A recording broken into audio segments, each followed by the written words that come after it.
Hi అండి, welcome back to rangoli kitchen channel. నేను మీ రజిత. అందరు ఎలా ఉన్నారు? బాగున్నారా?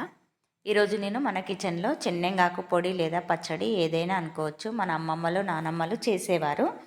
ఇక్కడ ముందుగా నేను ఒక కప్పు వరకు చెన్నెంగాకుని తీసుకొని 2-3 సార్లు నీట్గా వాష్ చేసుకొని ఒక అరగంట సేపు నీడలో ఆరబెట్టుకున్నాను.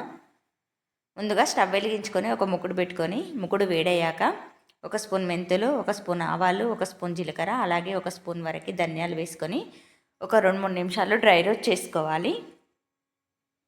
ఇలా రోస్ట్ అయిన వాటిని ఒక ప్లేట్లోకి తీసుకొని చల్లారబెట్టుకోవాలి. ఇక్కడ నేను పచ్చడి మరింత రుచిగా ఉండడానికి ఒక స్పూన్ వరకు పచ్చిశనగపప్పు, అలాగే ఒక స్పూన్ వరకు మినపప్పును తీసుకున్నాను.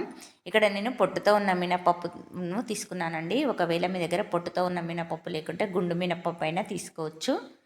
ఒక 3 స్పూన్ల వరకు పల్లీలను వేసుకొని వీటిని కూడా 2-3 నిమిషాలు డ్రై రోస్ట్ చేసుకోవాలి. ఇలా రోస్ట్ అయిన వాటిని ఒక ప్లేట్లోకి తీసుకొని చల్లారబెట్టుకోవాలి.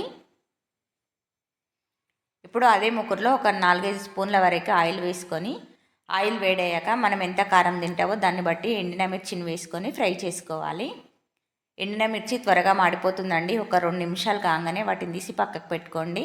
ఒకవేళ మీకు ఎండిన మిర్చి వద్దనుకుంటే పచ్చిమిర్చి కూడా వేసుకొని పచ్చడి చేసుకోవచ్చు.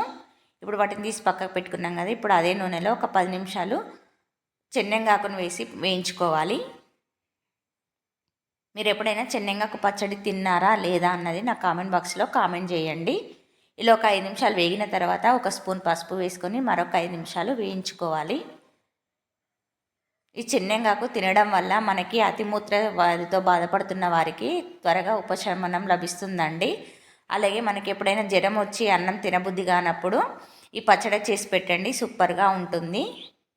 ఇప్పుడు ఇక్కడ ముందుగా ఒక చిన్న మిక్సీ జార్ తీసుకొని ధనియాలు, మెంతులు, జీలకర్ర, ఆవాలు వేసుకొని ఒక చిన్న నిమ్మకాయ సైజ్ అంత చింతపండుని తీసుకొని పల్లీలు, మినపప్పు, శనగపప్పు వేసుకొని ఎండిన మిర్చిని కూడా వేసుకొని ఒక 10-15 వెల్లుల్లి రెబ్బలు, అలాగే మనకి రుచికి తగినంత దొడ్డుప్పు వేసుకొని ఒకసారి మిక్సీ పట్టుకోవాలి. ఇలా మిక్సీ పట్టుకున్న తర్వాత లాస్ట్గా మనం వేయించి పెట్టుకున్న చెన్నెంగాకును వేసి మరొకసారి మిక్సీ పట్టుకుంటే చెన్నెంగాకు పచ్చడి రెడీ అయిపోతుందండి.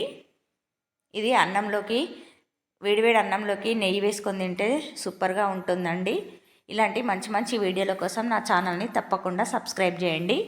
అలాగే లైక్ చేయండి, షేర్ చేయండి, కామెంట్ చేయండి. Thank you for watching.